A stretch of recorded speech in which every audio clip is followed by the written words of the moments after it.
gushimwa, nta wundi wo kunezerererwa, nta wundi wo gutazigwa, nta wundi wo kubyinirwa, nta wundi uhwanye nawe. Ninde twakugereranya? Ninde niyihe mana ihwanye nawe mana? Nibihe bigirwa mana? Niki twaguhanya na? Uri kibirengeye mana, ukwiye gusingizwa, ukwiye guhimbazwa, ukwiye gutambirwa, ukwiye kubyinirwa. Amavi yose akwiye mwami data nyiribihe kugupfukamira. Urakwiriye Yesu Kristo muri uyu mugoroba. Urakwiriye mana nzima, urakwiriye mana iri hejuru ya byose, urakwiriye iri hejuru ya byose zose. Turi munsi y'ukuboko kwawe, duciye bugufi. Ni wowe wera, ni wowe mana y'ukuri, ni wowe mana zose, ni wowe gutaramirwa, wo kuvuga, ni wowe kuririmbwa. Urakoze Yesu uyu mugoroba. Izina ryawe nirihabwe icubahiro, ni mu izina rya Data dusenga twizeye, amen, amen, amen. Mana ibahe umugisha mwinshi. Kadusome ijambo ry'Imana twihute, none umugoroba wo kurangiza uzugora, ariko turagerageza kugira ngo tuze gufatanya twese. Some Abalewi 19 umurongo wa 15 gusa.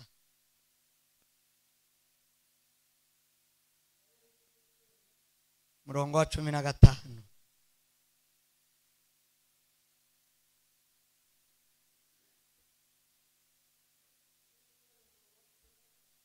Yego. Mikrofone. Timukagoreke imanza, Timukagoreke imanza, timugace urwa kibera, timugace urwa kibera, mwohejwe no gukunda umukene cyangwa kubaha ukomeye. Gatoga bukebu. Genda gaho. Wamugenda neza bukebu. Sawa.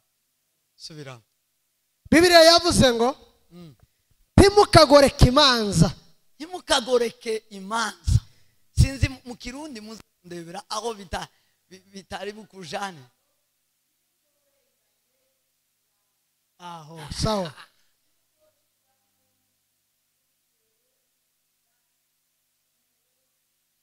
Timugwankunzi bitewe no kugirira impuhwe umworo. Aho. Timukagoreke imanza, timugace urwa kibera, mwohejwe no gukunda umukene cyangwa no kubaha ukomeye, ahubwo ujye ucira mugenzi wawe urubanza rutabera. Ubwo uca urubanza rutabera mugenzi wawe. Dukomeze. Tukazererezwe naho gusa 15 gusa. Sawa. Sema amen. Amen. Turangirize muri yo.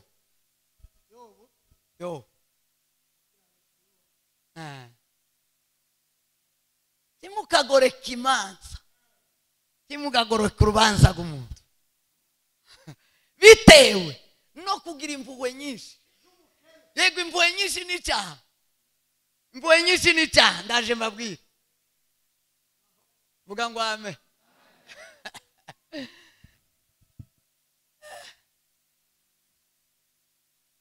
Gukunda umukene cyane bitari mu ijambo ry'Imana ni amakosa. Timufite Bibiliya zanyu? Siko havuze. None ko mwamundeba ngaho nazanye yanje, sinje wawe usoma ni namwe mwamusoma. Dukomeze some yo 19 29 umurongo wa 14. Umurongo wa 14. Bibiliya yavuze ngo nambaraga gukiranuka kukanyambika. Nambaraga gukiranuka nako kukanyambika. Mwumve iyo fenomene, mwumve iyo filozofi, mwumve Bibiliya, mwumve ubwenge bw'Imana. Nambaraga gukiranuka kugaruka nako kukanyambika. Urashobora kwambara ariko itakwambitse. Nibyo nibyo urashobora kwambara ariko icyo wambaye kitakwambitse. Mwumve yo umugabo umukiranutse. Subiramo. nambaraga gukiranuka kukanyambika. Kanambika. Ngaho mukirundi.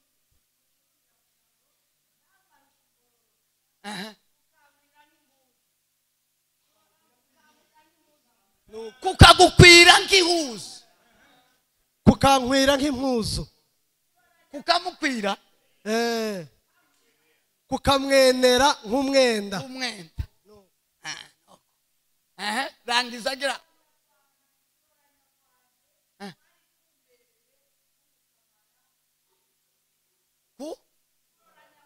Kuroranya niko kutabera.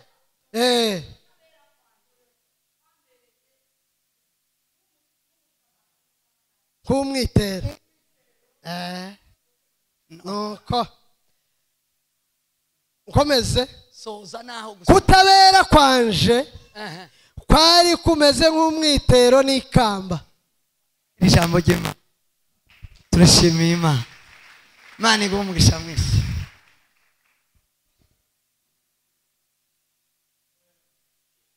Ndashima Imana y'umwami wacu Yesu Kristo imbaye kugira ngo ko turabasezera kuko umuvana ko turasezera uyu munsi ko turasezera. Ndashima Imana yadushoboje gutaramana namwe cyangwa gusangira namwe imeza y'umwami cyangwa ijambo ry'Imana. Imana yabikoze ihabwa icubahiro. Ikigeretse kandi ndashimira Philadelphia twabanye kuva mu cyumweru gishize n'ubu ni Philadelphia nkirimo. Ndashima cyane kubwa Philadelphia. Narayimenye muri uku kwezi tizamva ku mutima. Ndayikunze bikomeye. Ndayishimiye Imana. Imana ishimwe ko Philadelphia muvyeyi wacu nimwe yakoraga ubu nyine karajya hanze. Rero mu munota wa nyuma nanje ndayimenya. Ndashima Imana kubwa Philadelphia. Ndashimira umuyobozi Apostle kubwa Philadelphia. Imana yaguhaye yerekwa ryiza iranezeza nyibamo. Imana yo mu ijuru ibaho umugisha. Imana imuhe umugisha Pastor Sebihendo wabashije kutwakira hano. Imana ibagirire neza. Sema amen. Itorero ryose Imana ibaho umugisha Philadelphia. Mwafashije cyane. Mwaranyakiriye turanezerana. Imana ibaho umugisha. Naje ino mfite urukumbuzi rwinshi cyane rw'abakristo rwinshi rwaruguzuye umutima wanjye. Rero ngumiza kubona abakristo banyakira. Philadelphia Imana ibaho umugisha. Imana ibagirire neza. Ndashima kandi kubw'abavandimwe bene data turimo tugendana abona twasanye tuje gusezera umubyeyi wacu. Imana ibaho umugisha mwinshi. Ndashima n'abavandimwe twasanze hano. Imana ibaho umugisha. Kindi ndashimira kubwa Pasiteri Ngiriyombazi avuye iwacu muri Kenya aje ngo dutaramane. Tatike namuhaye yashatse itike wenyine arambwira ngo aransanga i Bujumbura. Nanamubwiye ko nje gusezera umubyeyi hanyuma nindangiza nzotarama. Yamambwira ngo azoza agira tugenda tubaye.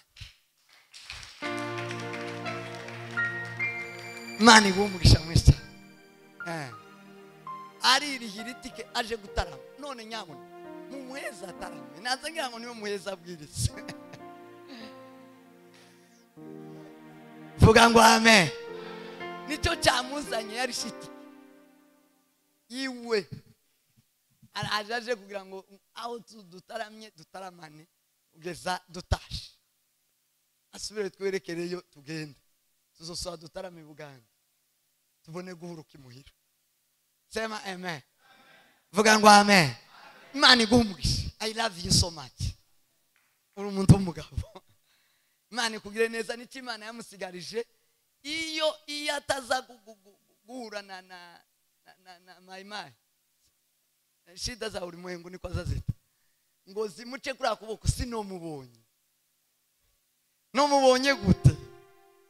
Tiyona ojinowa tiyovuye mugahwera. Ukazubivuga mu materaniro. Umurimo wiwe wari Nairobi.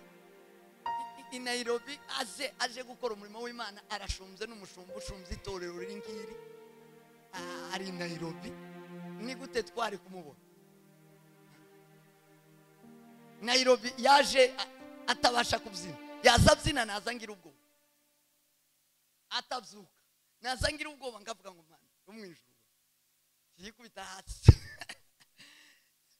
None arakomeye, Imana iramukomeza bitaba. Afite amasasu menshi cyane. Ndashima Imana kubwiwe rero, afite umwete wo gutaramira. Ni umugabo afite abana 3, yazanye babiri azi iwacu. Yazanye umwe abyariye undi avukira mu nzira, undi ni wavukiriye iwe.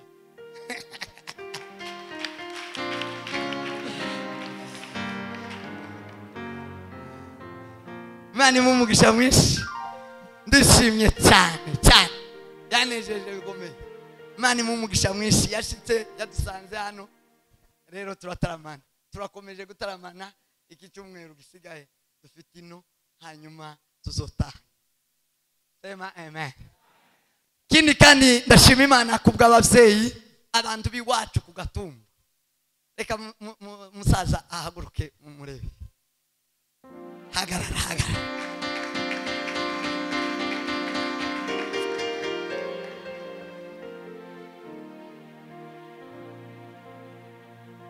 Otambuka gatoya.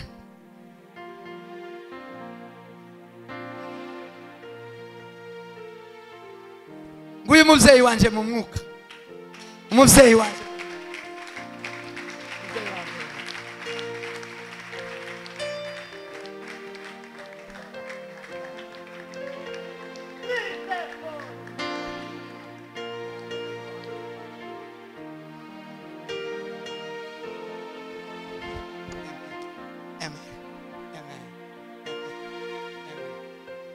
Mbonandi ni mukirambiki munzu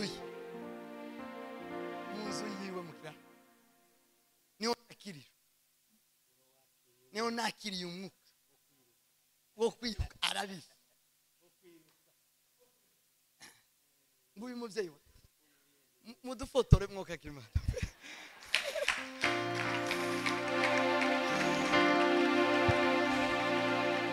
Mirongo 95 ukwezi kwa 12 nza nibagirwa itariki saa 9 z'ijoro z'urukerera zo kuwa gatanu nari ndaramye urubunga rw'ibi.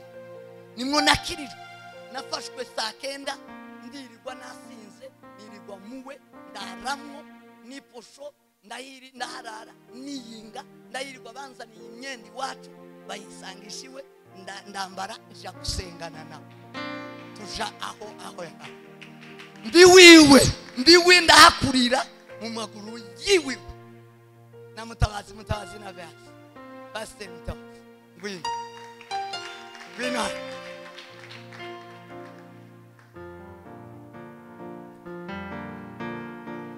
ariko Mana yo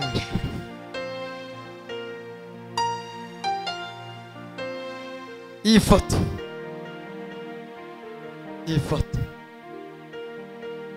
muwe niho nakiriye umwuka wera. Musi wa mbere mpanura, musi wa mbere nakiriye umwuka wo guhanura, nanuriye iwe. Baravyibuka nibwo Imana yambwiye ngo iwacu wagiye kuba intambara yo muri 96. Je wayihanura nayihanuye ndiwe. Imana irambwira ngo haje abatabazi bazaba bambaye za buso.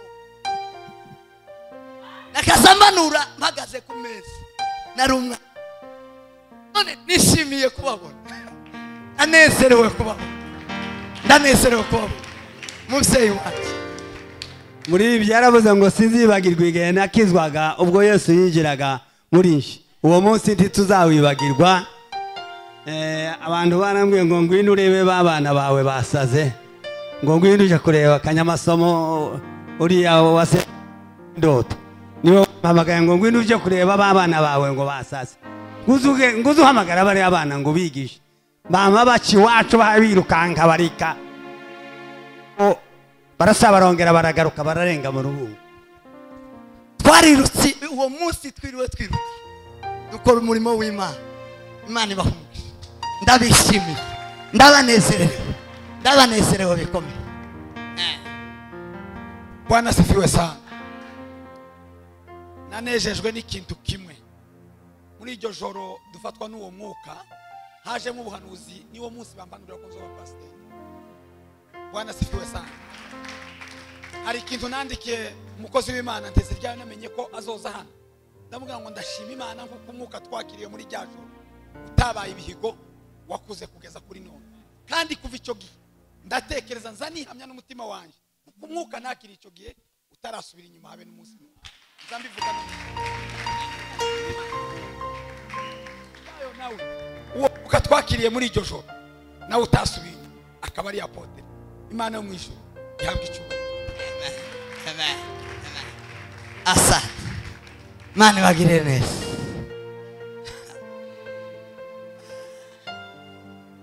Tituri no ku bwa Frode twinjiye neza, twararezwe neza.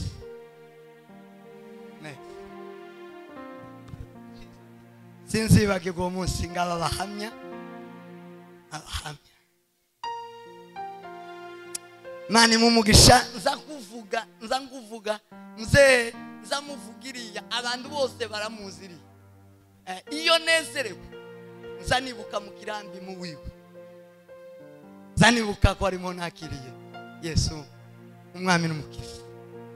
Umunsi umwe twagiye mu butayu, tujana n'abana be, twajana n'agakobwa ke gatoya Nyandege yari hano, aba hano Nyandege yanditse amandiko agakayi kose agakayi kagasuku, muzi gasuku ijya yabagamwo impapuro 24 arayandika yose turayisobanura. Uwo munsi hakize umwana wari urwaye paralize wari wiwe, muramwibuka, yaje gupfa. Imana iratubwira ngo nimugende mwiruke muramusanga ahagaze imbere ye, yahagaze. Turi mu butayu. Ndashima Imana yadukujije, yatuzaye icyo gihe kugeza uyu munsi. None turi abagabo babakorera Imana mu mahanga. Sema amen. Vuga ngo amen. Subira ngo amen. Kandi ntidufite gusubira inyuma ngo tuzorimbuke aheza twarahabonye. Imana igumugisha. Ndashimye kubabona na Pastor Mutabazi ari umushumba. Imana ibaha umugisha mwinshi. Ayo niyo mashimwe, reka ngarukirizaho. Sema amen. Vuga ngo amen. Igitaramo kirabaye mu imbaraga nyinshi. Hanyuma rero tufite ijambo turimo tuganira. Hari ijambo Paulo yanditse mu Bagalatiya ibice 2 umurongo wa 20, avuga amagambo azantangaza cyane, ari mu ubwenge bw'Imana buhambaye. Aravuga ngo nabambanywe na Kristo ariko ndiho. Nabambanywe na Kristo ariko ndore ndiho. Narabambwe, ubundi wabambwe ntazabaho. Ariko aravuga ngo nabambanywe na Kristo ariko ndore ndiho. Arongera aravuga ngo ariko sinjuriho, ni Kristo uri muri nsi. Mwumva iyo filosofi, mwumva ubwo bwenge bw'Imana. mwumve icyo kintu muze kucunga. Paulo na Kristo barabamba, siko yavuze, nabambanywe ariko ndore ndiho. Ngo arangiza arasubira aravuga ngo sinjuriho, ni Kristo uri muri we. Iwe yari yabambwe, barabambwe bombi, noneho barapfana bombi. Ngo amare bombi barasaba abaho, ngo amare Kristo abaho mwishi cyane muri. Vuga ngo amen. Subira ngo amen.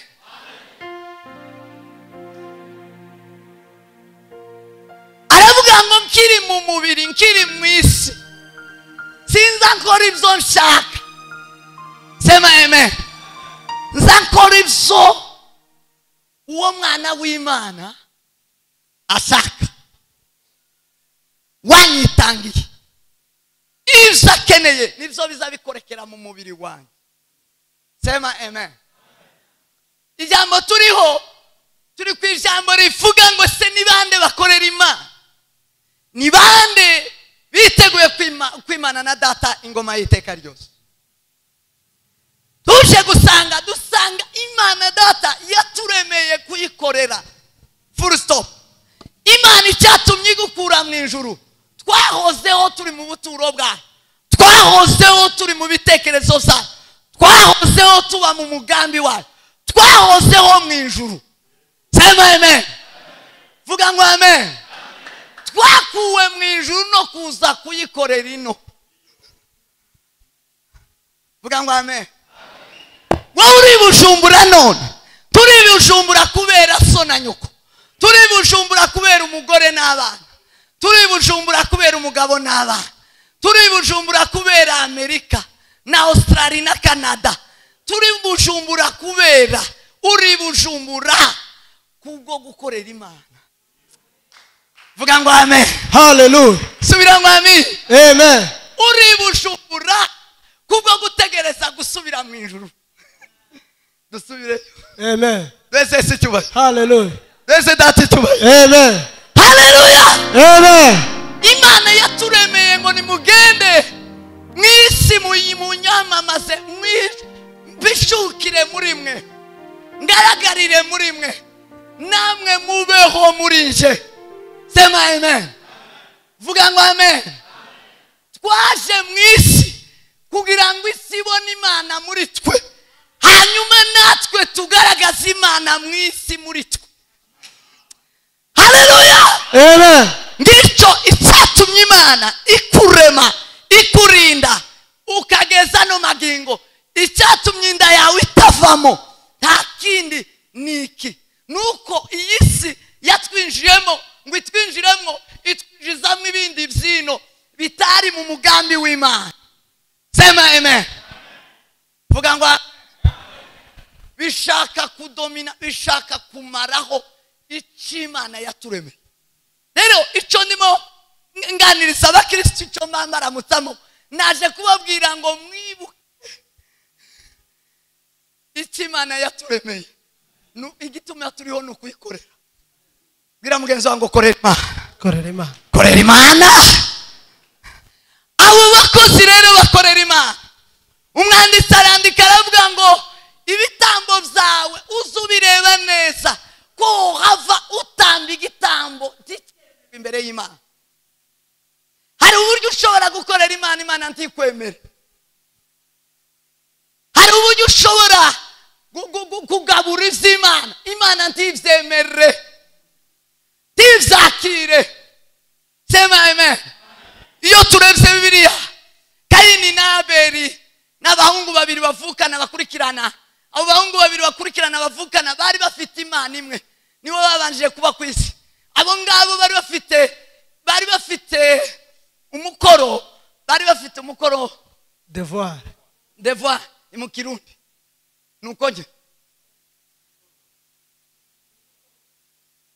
Yes, bari bafite devoir, bari bafite kuba abantu batamba ibitambo, bahimbaza Imana, bakorera Imana, barabatambye, batambira Imana ibitambo, banezeza Imana, bariho kugira ngo banezeze Imana. Noneho abeli agatamba igitambo cyiwe imana ikacyakira ikakinezererwa ariko kayini yatamba imana ntitishimire. Vuga ngo amen. Noneho aribaza ngo niki imana iramusubiza ngo se wokora ibyiza cyuwo kwemerwa wowe zugira ngo wowe wokora ibyiza wobuzwa n'iki kwemerwa. Imana ntitoranya ku butoni, imana ntizi inegurizwa izuru, ntizireba abantu ku mazuru, ntizireba abantu ku mbaraga bafite, imana ntizireba igihagararo cyawe, imana izireba umutima. Sema amen. Sema amen. Biravuga ngo abubaha imana bagakora ibyo gukiranuka imana irabemera. Mu mahanga yose, mu moko yose, mu ndimi zose, mu miryango yose, mu isi yose. Vuga ngo amen. Amen. Subira ngo amen. Hallelujah. Rero turavugana ngo muzo dukora ubwo twamenye many purpose, ubwo twamenye umugambi nyamukuru. Sema amen. Icyatumye tubaho, icyatumye turindwa, icyatumye nkizwa wa munsi iwawe narakimenye. Twese se cyubahiro. Sema amen. Amen. Cyatumye nyakira umwuka wera w'Imana saa 9 z'urukera zo kuwa gatanu kwari ukugira ngo mbashe gukorera Imana. Rero mu kuyikorera hari icyitonderwa. Sema amen. Amen. Icyitonderwa nicyo turimo tuganira. Muri abakozi b'Imana n'ubu muri mwikanisa, muri mu buzima bwa iyo muri abakozi b'Imana, mu rugo rwawe uri umukozi w'Imana. Sema amen. Vuga amen. Uzumenya icyo Imana yakuremeye, uzumenya kuri umukozi wo kuyikorera kwinezeza mu bibaho byose kandi ikiza Imana. Ejo bundi nashimye iwacu, ndashima mbwira Imana ngo Mana ushimwe ko wazanye Bibiliya mu wanje abaza Bibiliya sinozibara.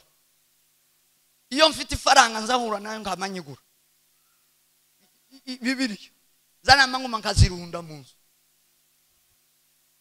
ziruzuye. Zabwira Imana ngo ushimwe ko Bibiliya yabayeho. Sema amen. Vuga ngo amen. Subira ngo amen. Hallelujah. Subira ngo amen. Amen. Iki ni igitabo kiza kitubwira ubushake bw'Imana, kiza kitubwira uburyo twotambira Imana, uburyo twoyikorera bikemera, uburyo twoyikorera bikakigwa. Sema amen. Tuza twigishwa n'abantu, tuza twigishwa n'Imana uburyo bwo kuyikorera. Bwana sifiwe sana. Subira ngo amen. Amen. So tubihabwa n'umwuka wera, kuko umuntu agiye kukwigisha no kwigisha ibyo yambaye, ariko si uko Imana yakuremeye. Imana ifite ibyawe, ifite ibyanjye. Amen. Kubera izo mpamvu dusanga ko ari ukwezwa, kwezwa mu mwuka, kwezwa mu mugingo, kwezwa mu mubiri. Ibice bitatu Pawulo abibwira abatesalonike, arababwira ngo Imana ibeze kandi ubwanyu mwebwe mwuka wanyu ngo n'ubugingo bwanyu n'umubiri wanyu ngo zose birarindwe ngo kugira ngo bitazagaragaraho umugayo ngo igihe umwami wacu Yesu Kristo azaza. Sema amen. Amen. Ngibi bintu bitatu zo gusuzuma mu gukorera Imana no gutegereza Imana. Niba muri hano mutegereje Imana, niba muri hano muri abakozi b'Imana, hari ibyo gusuzuma, hari ibyo kurinda, hari ibyo kwezwa, hari ibintu bigomba kwera, hari ibintu bigomba kuba byeshejwe kugira ngo igitambo kugira ngo umurimo wose dukora Imana iwemere. Sema amen. Amen. Kugeza Yesu aje akadutwara. Ibyo bice ni bitatu. Igice cya mbere ni umwuka, twabivuzeho mu gatondo. Umwuka ni uzudusabanisha n'Imana, ni kitofu, ni umunyonyo w'umuntu n'Imana. Umwuka wavuye mu ijuru, wavuye mu ijuru kugira ngo umuntu abe mu cyicaro cy'Imana. Nicyo cyatumye Imana ibwira Dawudi ngo se kuratekereza ngo nyubakira inzuki sino kwirwa ni ke kibanza wonyubakira. Isi yose ni intebe y'ibirenge byanjye, ijuru nayo ni intebe yanjye, ariko ahantu nzaba inzu nzambamo nitaro. Vuga ngo amen. Amen. Subira ngo amen. Hallelujah. Iyo nzu itarubatswe n'abantu ni umwuka w'Imana, ni umwuka. Uwo mwuka uba mu mitima yacu. Uwo mwuka rero ni udusabanisha Imana. Uwo mwuka kugira ngo wezwe ni ukuwushyira mu ijambo ry'Imana. Uhereye none mu mutima wawe ushiremo y'ijambo ry'Imana. Iri iwacu noneho twiga twaza yari seminari baza bigisha hejuru ya Bibiliya badukundisha Bibiliya. Uwo muzungu wari watanze iyo semina yohereza uturadiyo utundu tuturadiyo. Utwo turadiyo nta kindi kibamo. Yarakoze uturadiyo tungana nguko aradukora iri iwabo sinzi ko aho yadukoreye ngo arangize tubamwo Bibiliya uhereye mu itangiriro ukagano turiga ngo amare bakadupokeza abantu wagakandaho kakama kavuga ngo itangiriro Mwanzo sura ya kwanza kakagusomera kakageza neza muri Ufunuo 22 ni radio niyo gusa ndahindi bamwe uko niyo radio yose ni Bibiliya gusa. Uwo muzungu ni igihumbi Imana izomuhemba bitaba. Vuga ngo amen. Subira ngo amen. Subira ngo amen. Amen. Kugira ngo umutima wawe uhore wera ushiremo opso ya Bibiliya. Bibiliya nduyishire muri telefone. Izi telefone zacu smartphone uzuyishiramo Bibiliya sibyo? Mushiramo Bibiliya application ya Bibiliya timwishyiramo. Hari zimwe zitazanana wowe wenyine ukayishiriramo. Niba ushaka kugira ngo umutima wawe wezwe hanyuma ukorera Imana ino kandi utegereje kwizinjira mu bwami bwo mu ijuru, nta kindi kizaceza umutima ni ijambo ry'Imana. Bibiliya ni kwivuga 15 ngo tumaze kwezwa n'ijambo rye. Aravuga ngo mumaze kwezwa n'ijambo nababwiye ngo mugume murishe nashe ngume muri mwebwe. Ijambo ry'Imana murishire mu mutima ya mugiri iyo option wishire mu mutima tukasura utararanye ijambo tukaza wiri gutirwanya ijambo. Vuga ngo amen. Subira ngo amen. Amen. Icyakabiri ni ubugingo. Kwese ubugingo bwawe kugira ngo bwere. Nababwiye ngo ubugingo buba hagati y'umubiri n'umwuka. Nibwo buzabusabanisha umubiri n'umwuka. Yesu Imana imaze kurema umwana w'umuntu mu mukungugu yamumekeye mu mwuka uwo wavuye mu ijuru ngo irangize muri uwo mwuka n'umubiri biforma icyo bita ubugingo. Zombi amaze kupurisa umwuka itangiriro 2:7 urabisangaho biba ubugingo buzima. Ubugingo buzima ni ubugingo nyine. Ubugingo buhita bubaho. Ubwo bugingo bugizwe n'ubwenge bukagirwa n'amarangamutima n'ibitekerezo. Iyo umuntu rero atekereza, iyo umuntu rero afite umutima, icyo gihe ni ubugingo. Ubwo bugingo busabanisha umwuka n'umubiri. Iyo ubugingo bufite ubwenge bukakuyobora, iyo bukuyoboye neza bigirira umumaro umwuka, bikagirira umumaro n'umubiri wawe. Vuga ngo amen. Subira ngo amen. Amen. Ariko iyo ugise ubuhanya ubugingo bugapfa buzabuyobora umubiri wawe mu kwicwa. Vuga ngo amen.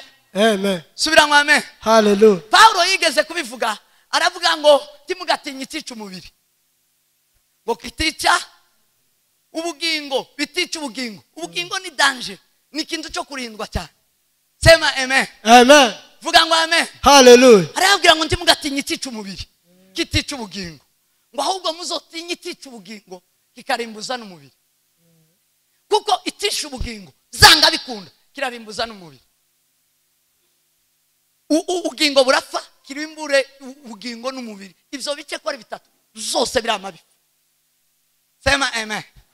Vuga ngo amen.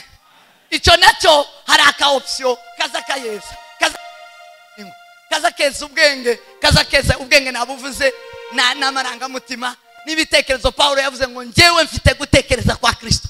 Nico cyatu iriya filozofi ngo ndiho narabambwe ndapfa nukuri narapfuye, kamere yarapfuye. Nico gituma azavuga ngo mwicisha umwuka kamere igomba gupfa. Abantu benshi bazavuga ngo ntizipfa ngo iziryama. Apana ntukayisonzeshe. nuyisonzesha umunsi umwe zo gutombokana uzoyigaburira muyici bwira mugenzi wawe ngo yicisha umwuka nife kamere zipfa niyo tuza tubambanywe na Kristo twabambanywe na Kristo ari Golgotha natwe turino twakiriye aya makuru twahise tubamba kamere turayibambira muri twe ubundi umusozi wa Golgotha twebwe kuri twebwe ntabwo ari Golgotha iri umusozi ni muri kamere narayibambye ariko ndiho ego kamere yo pfumu ndakabaho sema amen Amen. subira ngo amen kamere zipfumu ndagakomeza kabaho ariko si uriho hazaba Kristo muri we vuga ngo amen ikintu kiza cyeze ubugingo kugira ngo ndambuke ndangize konda indegeranya inyigisho ndazirangije abatarahabaye nizi zose nabwirije notinda amagambo ariko ngiki icyingenzi mbanja nateze ubugingo nigihe umuntu sema amen yashize Bibiliya imbere ye nk'umujana ukomeye Yesu aza kuvuka umuhanuzi yaramuhanuye aravuga ngo ni umujanama ukomeye azitwa igitangaza Imana ikomeye data wa twese uhoraho umwami w'amahoro ubutware bwe buzoba ku bitugu bye ni umujyanama sema amen iyo umuntu ashaka kwesa ubugingo bwe amarangamutima we guseka no kwishima siwasiyo yose urimo siwasiyo kugira ngo ubashe kwijera umuntu agomba kugira umujyanama kandi uwo mujyanama ni ijambo ry'Imana uzegeke ijambo ry'Imana urishire ku ruhande rwawe iburyo rikubera umujyanama nirikubera umujyanama ubugingo bwawe buzezwa twese cyubahiro haleluya nuzoza ugera muri situation ukamenya ko washizeho ijambo ry'Imana nk'umujyanama mukuru w'ubuzima bwawe jambo uwo yari Imana yahoranye n'Imana nta cyaremwe kitaremwe nawe ijambo ni Imana ijambo ni Yesu ijambo ni umwuka sema amen haleluya vuga ngo amen subira ngo amen amen subira ngo amen haleluya Imana data n'umwana n'umwuka wera zose ni ijambo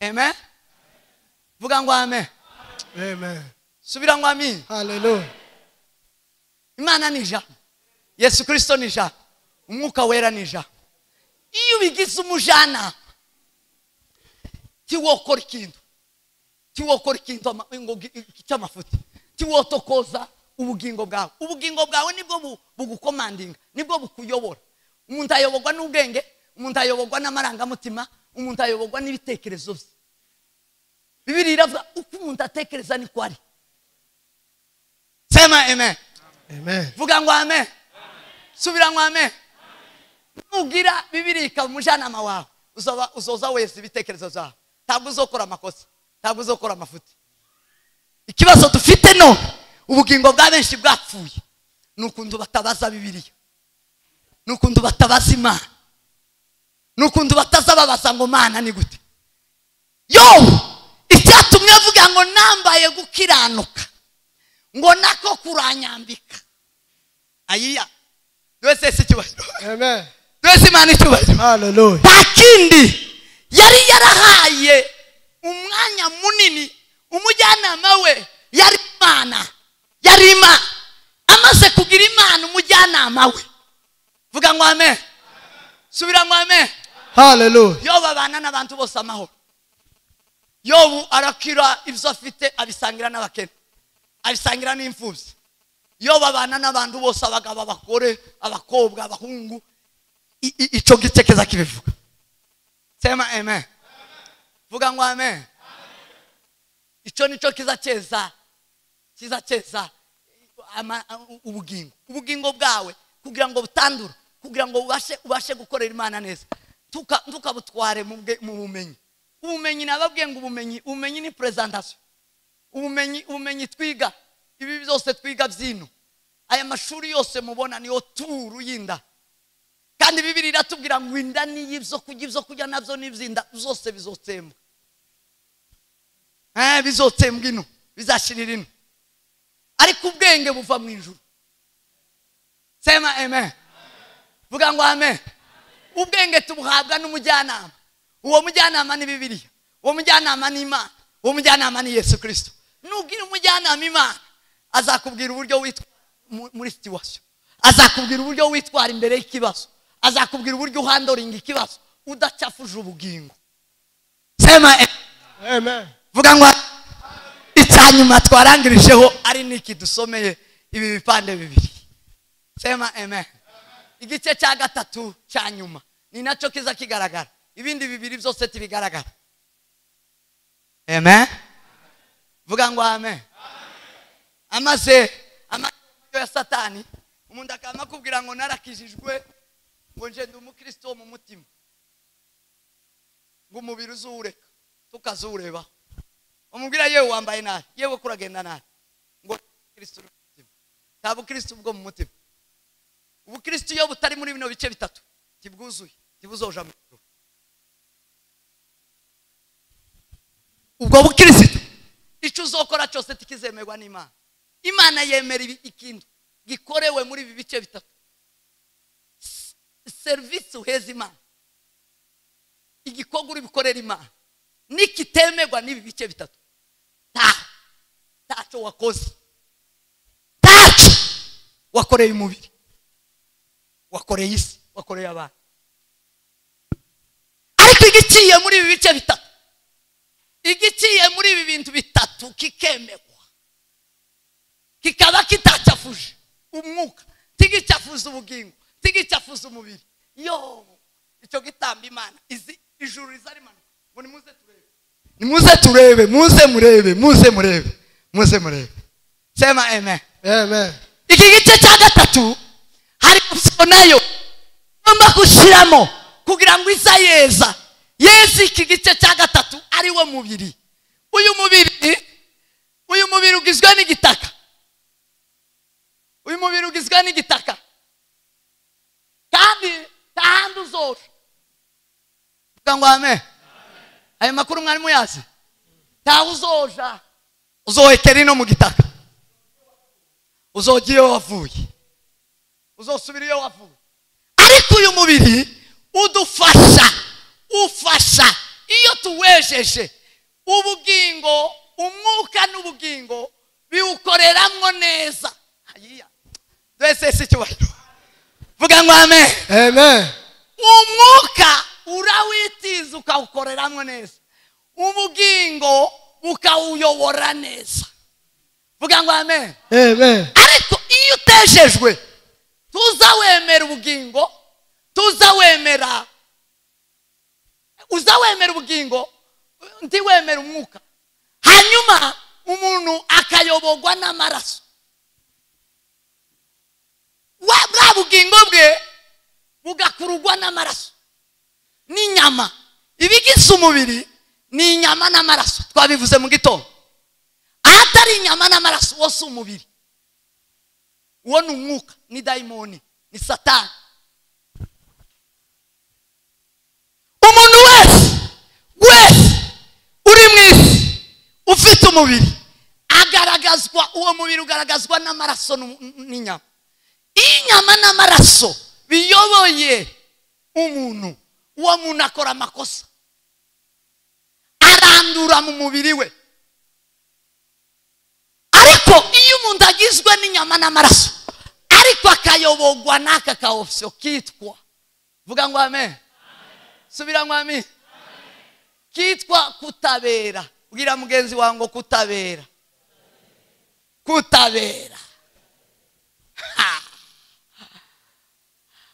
mu kirundi mwavuze ngo niki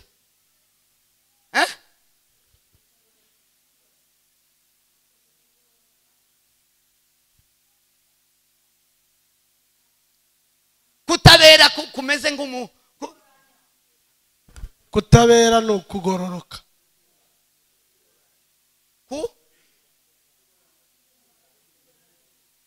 icyo ni kirundi gikomeye.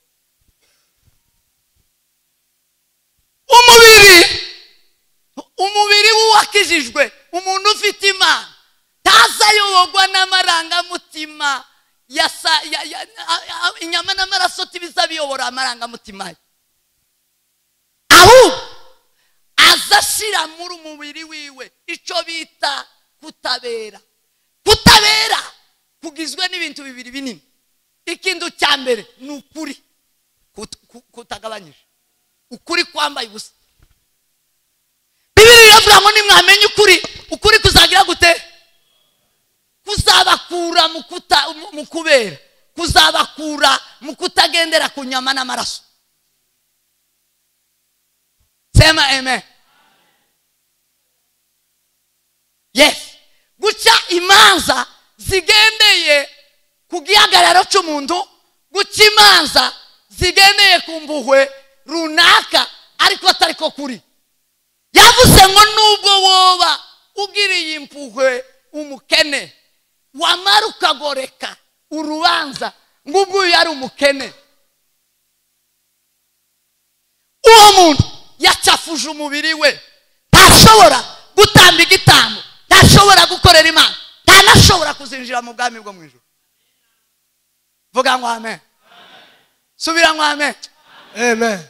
Umwana wawe nakosha akaba ari uri mu makosa, tukemere ko inyama n'amaraso zibasha guhagarara mu rubanza.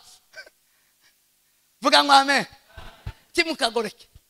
Hari abantu bakunda abana babo mu rwego kubera uburyo batazi kwirinda mu mubiri, kandi ari abakristo, agakunda mu rwego urengera kandi atari mukuri. Burya wayobowe n'inyama n'amaraso. Iyo umuntu kwesa umubiri wiwe tazayobogwa n'inyama n'amaraso, mureke inyama n'amaraso bifuke amagufwa, namara uruhu rwambike inyama n'amaraso. Nico gusa bibereyeho. Inyama n'amaraso tibikabayobora. Icyo Bibiliya ishaka kuvuga. Sema amen. Vuga ngo amen. Amen. Subira ngo amen. Hallelujah. Tukasureba amasano abantu mweke ijuru, ariko ijuru ndarikunda ba.